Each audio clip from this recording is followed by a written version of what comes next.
ভ্রমণ বা বিনোদন একটা মানুষের মনকে উদ্বেলিত করে তোলে। আজকে ভ্রমণের উদ্দেশ্যে আমরা বের হয়েছি পতেঙ্গা সি বিচে। আর তারই একটি সুন্দর চিত্র আপনাদের সাথে শেয়ার না করে থাকতে পারছি না। আর তাই তো চলে এলাম এই সৌন্দর্যটাই আপনাদের সাথে শেয়ার করতে। পতেঙ্গা এই সমুদ্র সৈকতে কী কী আছে এবং চট্টগ্রামে যারা বসবাস করছেন তাদের কেমন খরচ হতে পারে এবং কিভাবে কম খরচে যাওয়া সম্ভব তা আমি আপনাদের খুব সহজেই জানিয়ে দেব। চট্টগ্রামের যে কোনো টার্মিনাল থেকে আপনি সিটি বাসের সাহায্যে সরাসরি চলে আসতে পারবেন পতেঙ্গা সি বিচে, যার খরচ একেবারে হাতের নাগালে। আর খাওয়া খরচও এখানে একেবারে সাধ্যের মধ্যে, যার কারণে আপনি স্বল্প খরচে এত সুন্দর এবং দর্শনীয় স্থানটি ঘুরে যেতে পারেন। আর এখানে রয়েছে মজার মজার খাবার, যার মধ্যে রয়েছে অনেক চমৎকার কাঁকড়া ফ্রাই, এখানে রূপচাঁদা ফ্রাই, এরপর রয়েছে সামুদ্রিক আরও অনেক মাছ যেগুলো খেতে সত্যি অসাধারণ। আর রয়েছে এখানে বড় বড় কাঁকড়া ফ্রাই, সাথে কিন্তু এখানে গলদা চিংড়ি ফ্রাইও রয়েছে। আর কিন্তু ঝাল জাতীয় খাবারও আপনি পাবেন স্বল্প দামে। তো যার কারণে আপনাদের কোনো সমস্যা হবে না। যারা দূর থেকে আসবেন তাদের জন্য কিন্তু একেবারে স্বল্প খরচে আপনারা এখান থেকে ঘুরে যেতে পারবেন। তো আপনাদের পছন্দ মতো সকল খাবারই এখানে রয়েছে, ফুচকা, চটপটি সবই আছে। এই পতেঙ্গা সমুদ্র সৈকত নিয়ে অনেক কিছু আমাদের জানা নেই, তো আমি যতটুকু জানি তা আপনাদের সাথে আমি শেয়ার করার চেষ্টা করছি। বাংলাদেশের সুন্দর এবং জনপ্রিয় সমুদ্র সৈকতগুলোর মধ্যে পতেঙ্গা সমুদ্র সৈকত খুবই জনপ্রিয়।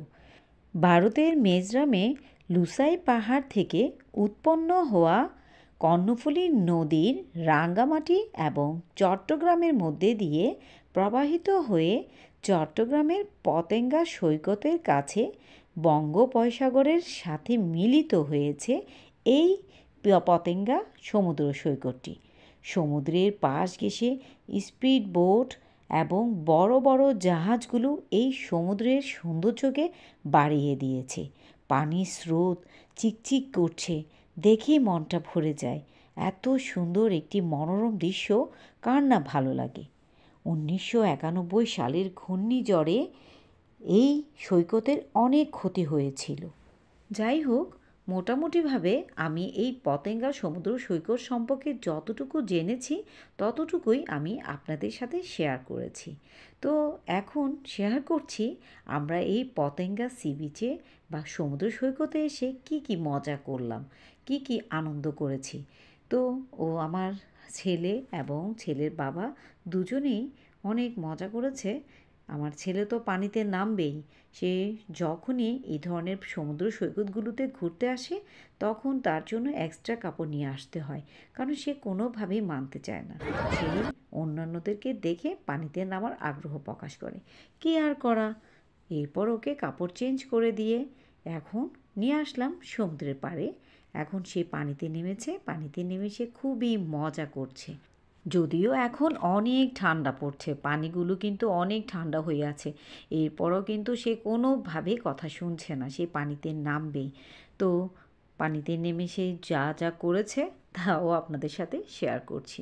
অলরেডি সে পানিতে গড়াগড়ি করছে, পানিতে দৌড়াদৌড়ি করছে, অন্যান্য বাচ্চারা খেলাধুলা করছে, তাদের সাথেও সে খেলাধুলা করেছে, অনেক মজা করেছে।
আমার ছেলের পানিতে আনন্দ করার পর্ব শেষ। এখন ওর বাবা ওর কাপড়গুলো চেঞ্জ করে দিচ্ছে।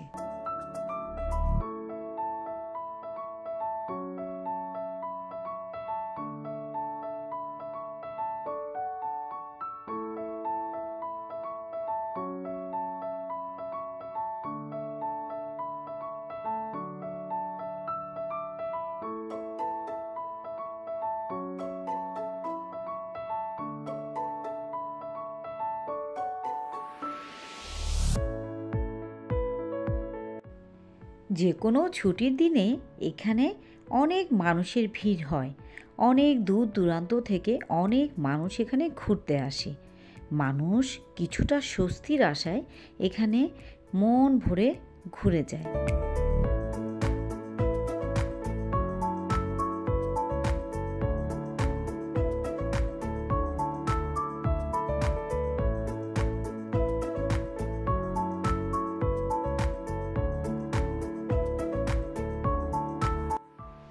আর এখানে সস্তায় সবচেয়ে জনপ্রিয় একটি খাবার হলো নাগা মরিচ দিয়ে ঝাল চানাচুর, ঝালমুড়ি। তো এখানে ম্যাক্সিমাম মানুষ কিন্তু এই খাবারটি কোনোভাবেই মিস করেন না।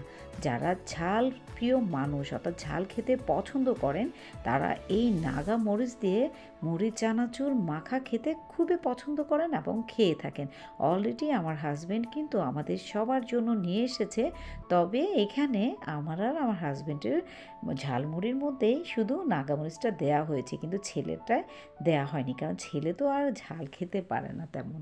তো আমরা খুব মজা করে এই নাগা মরিচ দিয়ে মুড়ি চানাচুর মাখা খাচ্ছি।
আস্তে আস্তে সন্ধে ঘনিয়ে এলো।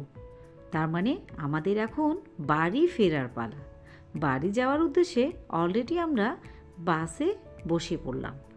আর এখান থেকে আমরা সোজা আমাদের বাসায় পৌঁছে যাব। তো আপনাদের যারা এখনও চট্টগ্রামে বসবাস করছেন কিন্তু এত সুন্দর এবং এত জনপ্রিয় স্থানটি দেখার সৌভাগ্য হয়নি, তাদের কাছে রিকোয়েস্ট রইল আপনারা কোনোভাবে এত সুন্দর একটি জনপ্রিয় পর্যটন এলাকাটি কোনোভাবে মিস করবেন না। যে কোনো উপায়ে হোক আপনারা এই সৌন্দর্য স্থানটি দেখে যাবেন। আর আরেকটি কথা, যারা চট্টগ্রামের বাইরে বসবাস করছেন তাদের জন্য কিন্তু অনেক সহজে এখন এই সুন্দর স্থানটি যে কোনো সময় যে কোনো মুহূর্তে আপনারা এসে পৌঁছাতে পারবেন, কারণ এখন যাতায়াত ব্যবস্থা অনেক ভালো। তো যারা প্রথম থেকে শেষ পর্যন্ত আমার এই ভিডিওটি দেখেছেন এবং দেখছেন তাদের সবাইকে অনেক অনেক ধন্যবাদ জানাচ্ছি। নতুন নতুন আরও সুন্দর সুন্দর ব্লগ নিয়ে আপনাদের সাথে যে কোনো সময় যে কোনো মুহূর্তে আবারও দেখা হয়ে যাবে মিশুস ফুড ফ্লেভার থেকে। তো সবাই ভালো থাকবেন।